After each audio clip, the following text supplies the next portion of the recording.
At the Water's Edge. Presented by iDreamInPlotPoints. A story-driven, episodic, immersive experience. More adventures await you on our website.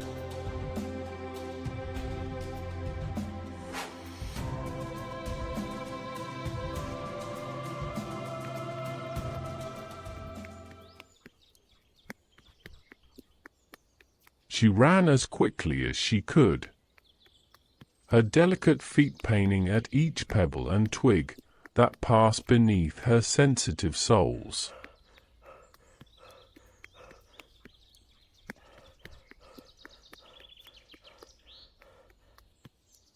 You said you had the map.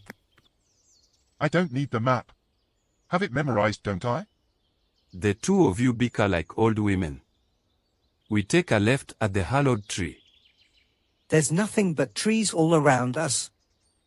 Then button your lip and keep moving. At the sound of voices, she turned to glance at the strangers, but entangled her long hair in a thicket of dense branches. Unable to free herself, she ducked down behind the nearest bush and peeked through its leaves. Three men dressed in long coats of blacks and red, styled with hats decorated with jewels and feathers, stomped over the roots and leaves, unconcerned for anything but completing their mission. The old man told us to meet him here and we'd be rewarded handsomely. Old man? You said he was a wizard. A wizard he did called himself, but I don't believe in such nonsense. Then why did you accept the job? Because I believe in treasure. Treasure he promised in exchange for us providing him safe passage off this cursed island. Curse? You made no mention of that. I would have remembered that. Just like you remembered the map? Curses are as real as wizards. But you said there are no wizards. Precisely. My mind's in a muddle the way you talk. With a mind such as yours, that is hardly a challenge. There are no wizards, hence there is no curse to fear. That's more insult than comfort. Rooftops. Rooftops there in the distance. You see. Right where I suspected. But we never found the hollow tree. I will bury you under the hollow tree if you don't shut up.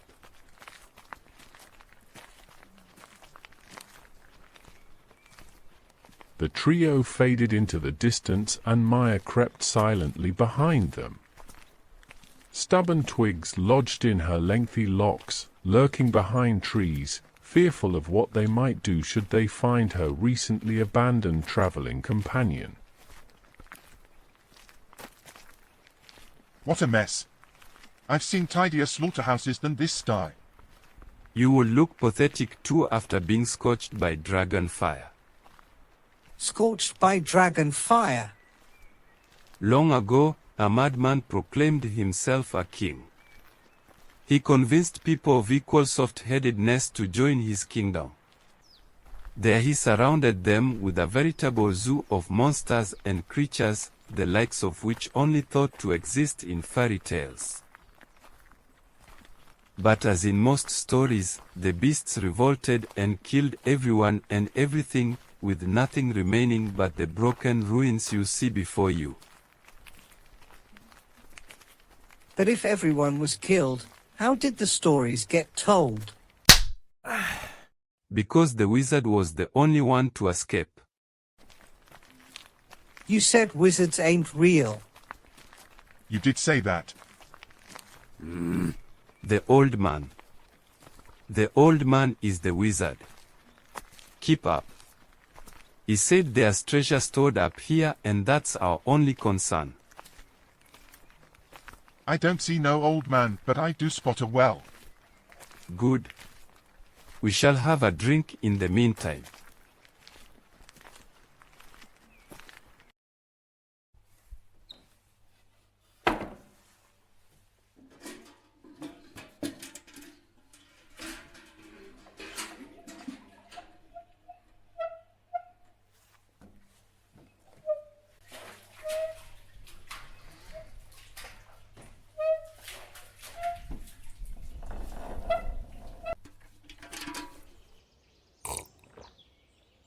If this place is so famous, won't the loot have been pilfered by now? No one else would dare come to this place. Because of the rumors of the curse? That and because all that have come and tried have not been heard from again. Then why have you brought us here?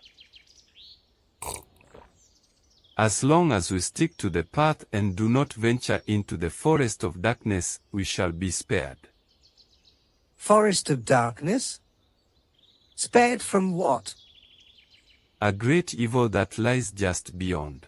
What evil is that? You go investigate, and if you survive, you can be the one to inform us all. The Forest of Darkness, you certain? Yes, what of it? My granddad once took me to a carnival of curiosities. You know the like I mean. They had a strong man who could lift an elephant. An elephant? Could lift an elephant with one hand. You're having me on. I saw it with me own eyes, I did. Even so, what of it? They had all manner of baffling females. A tattooed lady. A woman that could twist herself in knots. A contortionist. She gasped as Thomas covered her mouth and ducked them both lower into the bush. Did you hear something? All I hear is you lot blathering on. Point of my story being the carnival had a fishwoman. A fishwoman? How do you mean?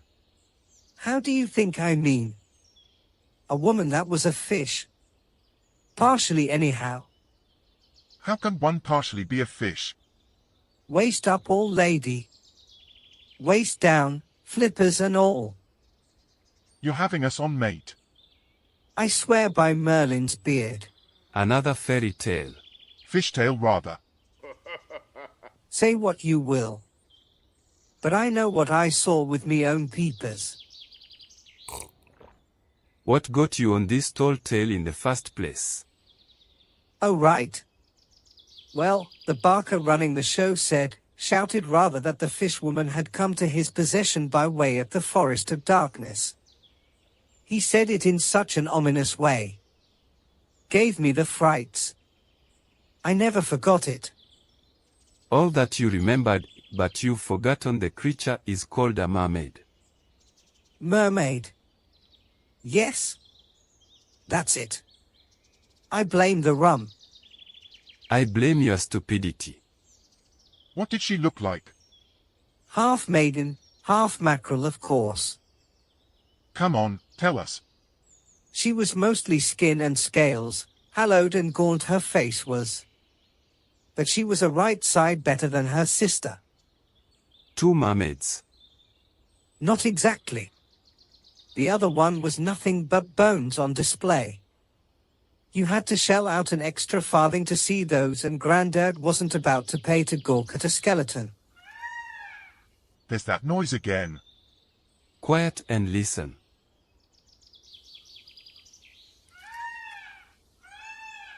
I hear it too. You idiots. It's a blooming peacock.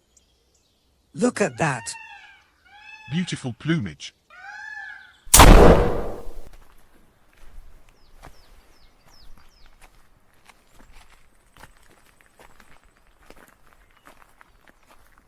Thomas embraced Maya tightly, trying to create a shield as the footsteps trod ever closer.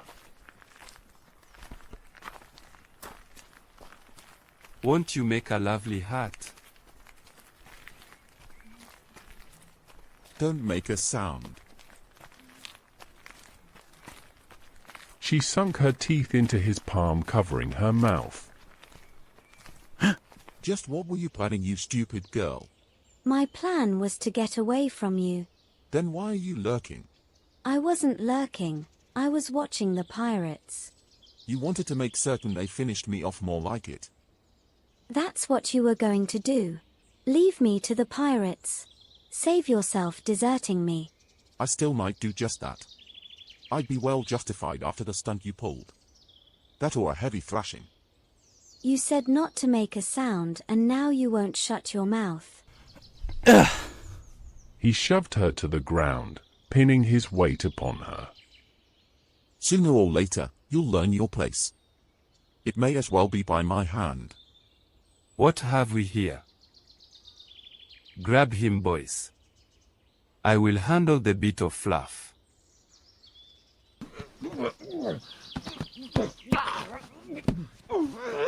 Maya. Run.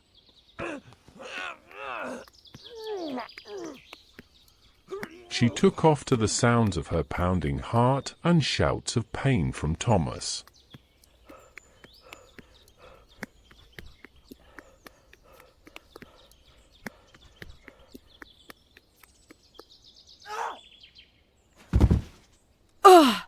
Her feet dropped from beneath her, and she plummeted into a ditch.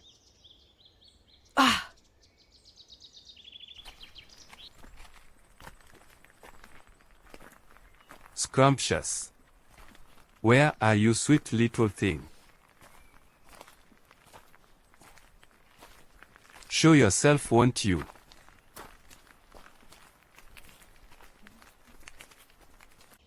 Waiting for me like a good girl. How precious. He reached down, grabbing hold of her arms and pulling her up. As he pulled, her skirt became snared and caught in thorns and brambles. Come on, up you get. He planted her roughly over his shoulder. Thomas. Don't hurt him. It's a bit late for that. Such a wench I've captured. So much fire. Don't you move. If you try to kick me again, or talk out of turn, it will be the last thing you ever do. Be still. What's a little sponge cake like you doing in a place like this?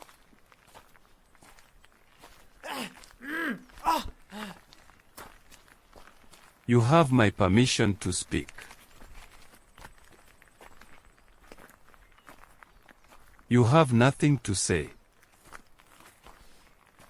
Just as well. I can think of better uses for that beautiful mouth of yours. Lips such as yours are dangerous. Thomas says you're the one that's dangerous. Then you should be on your best behavior, little one. I am not little. Your argument will be more persuasive were you not helpless in my grasp.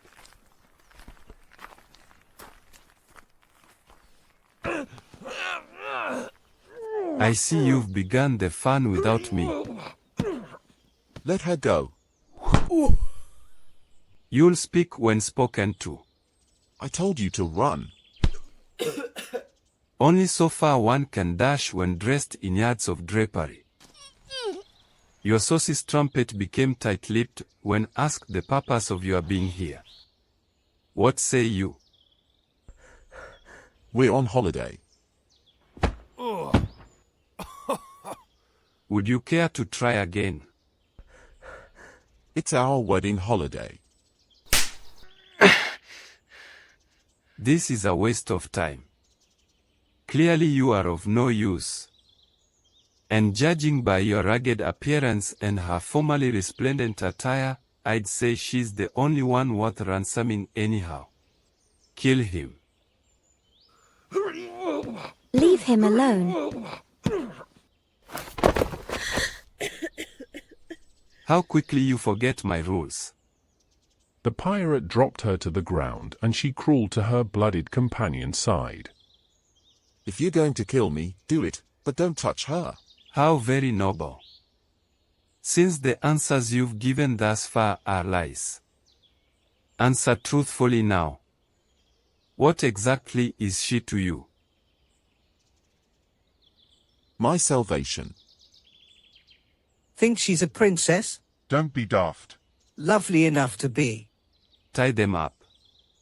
I shall decide what to do with them come nightfall. Nightfall? You never said nothing about staying to nightfall. We stay until the benefactor shows. Bound them and make camp. This will be a less posh gathering than your accustomed little one. But where there's no dinner, there's no need to dress for it. You keep your hands off, you mangy dog.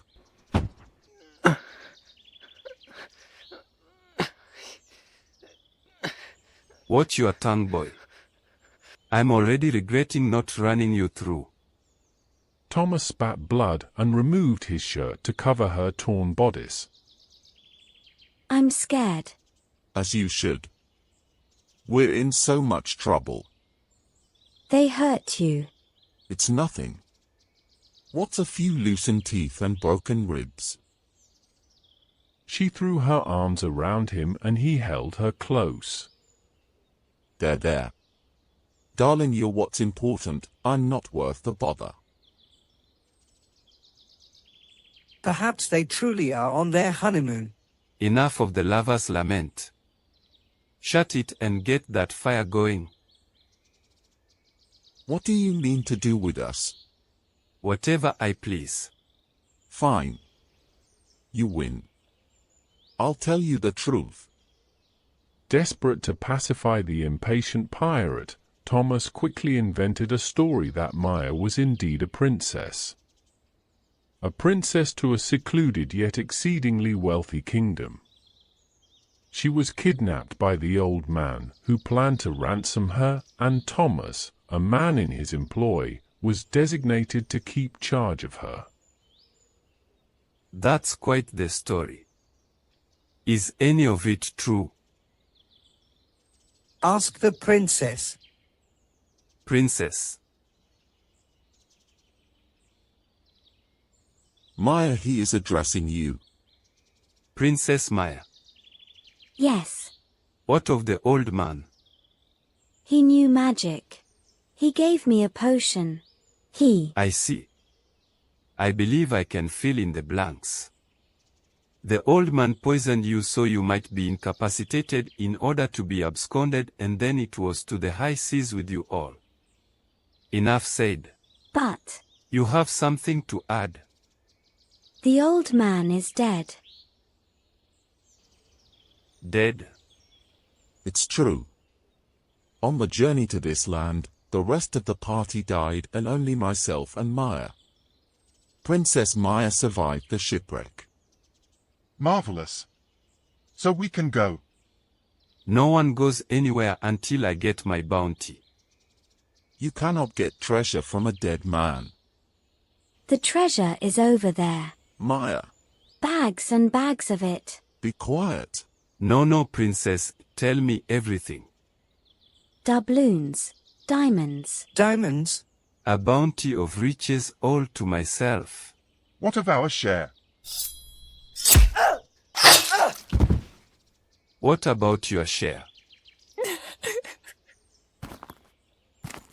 Maya huddled into Thomas's chest as the pirates strode to the toppled cart of plenty.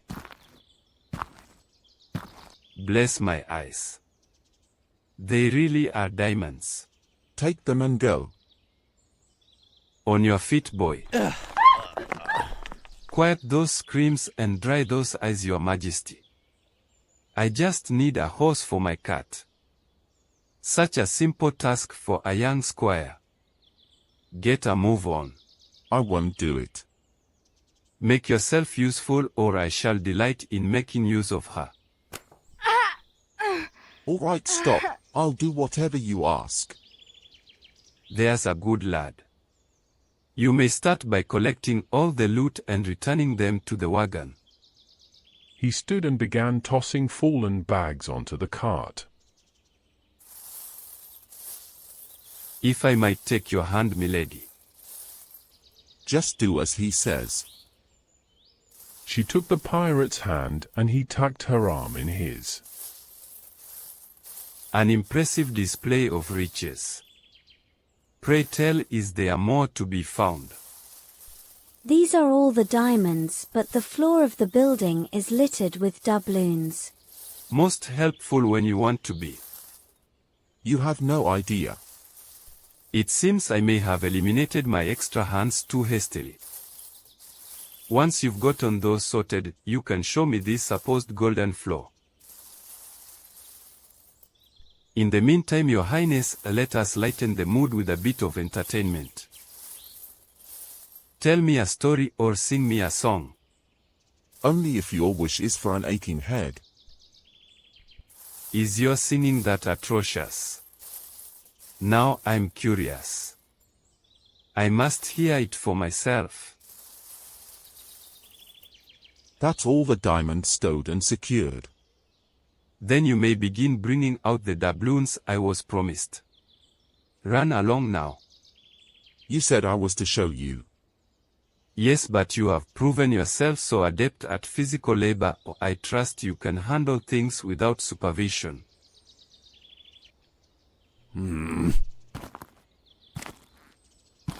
I do enjoy the luxury of an obedient servant, and good help is so difficult to come by. Wouldn't you agree, Your Majesty? Sing for me.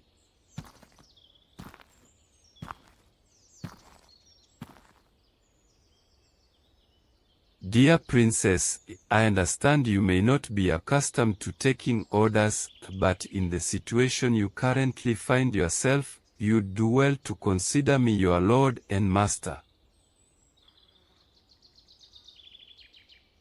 Sing. Repetition of orders do nothing to brighten my disposition. Sing your song or I'll get sounds out of you by alternate measures.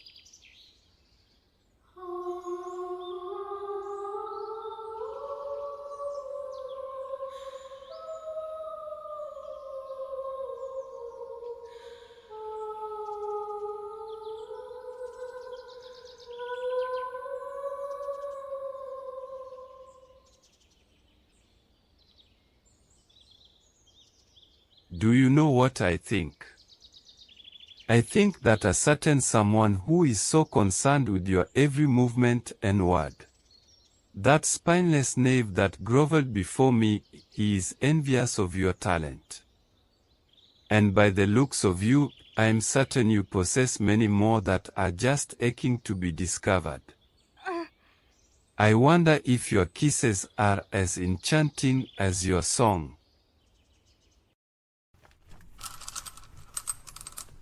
Filthy, rotten, greedy thieving tyrant.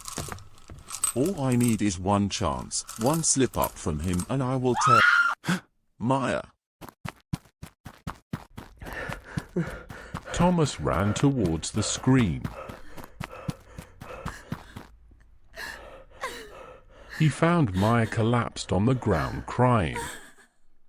The pirate held his head with blood dripping down from his ear. You nasty incorrigible minx. He gripped her hair and drew back his hand. She's a mermaid. What? She's not a princess, she's not even a girl, she's a mermaid. Have you quite lost your mind? If you harm her, you'll be bilking yourself out of a fortune. Nothing compared to these parcels. I speak of the ultimate wealth, the kind money cannot buy. I promise you fame, notoriety, prominence. That is a lofty promise. Imagine it. You being the owner of a real living mermaid. You could travel the world exhibiting her. Naming your price for admission and people would pay it, no matter the cost. You're having me on.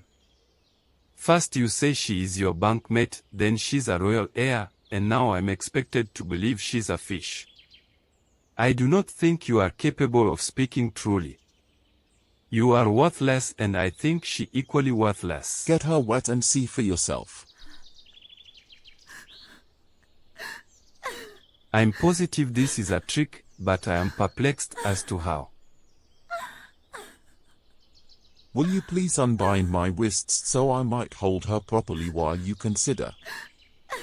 Fine. Whatever stops her incessant caterwauling. With his bonds cut, Thomas knelt down into the dirt and gently collected her in his arms. Come here, darling. I've got you. Pathetic. I know it hurts, I know. He split your lip, my poor darling. Shh.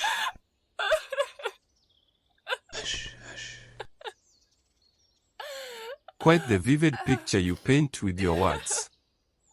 It is almost as if it's been on your mind.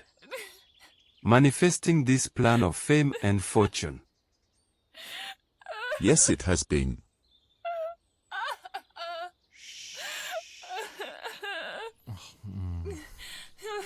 I ask the obvious. How is it that she has legs? The old man. His potion. You mean to say the old goat truly was a wizard? This is a bridge too far. I grew tired of fairy stories before I was out of knickers, and I shan't start believing again now. Thomas said it wouldn't work, but I drank the elixir and it gave me legs. The pirate reached out and tugged at the tatters of her skirt. You mean these legs? This long, supple, gorgeous, inviting. No one's invited you to anything, and you've seen enough of her. Quite the opposite. It seems I've yet to see anything. If the potion or elixir cast the spell, how does it become broken? She breathes and walks as a human until we reach the ocean, and then she becomes a mermaid again. Interesting. But not before. No. What if I were to drop her down the well? Why make things difficult? Just take us to the ocean. There is something to be said for simple plans produced from simple minds. Well then, what are we waiting for? Let us make use of those legs while we still can. Up you stand. The siren songstress and I shall enjoy a pleasant promenade whilst our esteemed courier plods along. Chop chop boy, we mustn't miss the tide.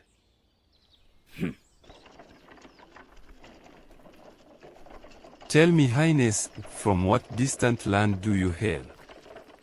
Oh, but of course, you are no manner of royalty at all, are you? I must say you certainly had my former crewmate convinced. Although that's not saying much. The prettier they are, the duller they come. I'm sure had you a court, they would be glad to be rid of you. Kindly stop pestering her. How dare you speak of kindness or honorability of any sort? I reckon this is a massive double cross. The more I think on it, the more I think she truly is an abducted princess. It makes a right bit more sense than the fishtail you've attempted to entice me with. Precious princess, you can confide in me. Tell me of your darling father of a king and radiant mother of a queen. Do not speak to her. I'm warning you. The mere thought of you warning me of anything is a riot. You ridiculous, stupid peasant. What was your plan? Your true plan? Was it to return this princess for the ransom yourself? You think the royal guards won't execute you on sight? Even if you make it past the castle walls, you think for a moment you'd ever again be allowed in her orbit? Never. You're better off dead. Really, the merciful thing to do is to end your life once the boat is loaded, and I'll bed her as my concubine. Tag! Her! You will not touch her.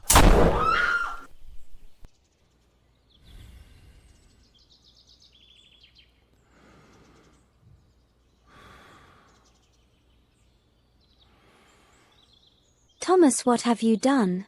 I've done what needed doing. Now let's hustle our bustle. He lifted her onto the wagon.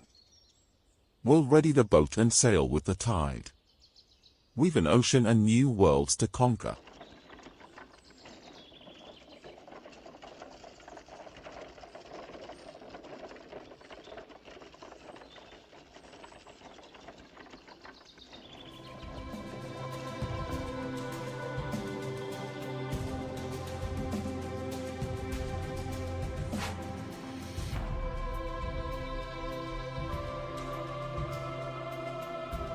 Thank you for listening to this episode of At the Water's Edge. Please visit our website for more storytelling experiences.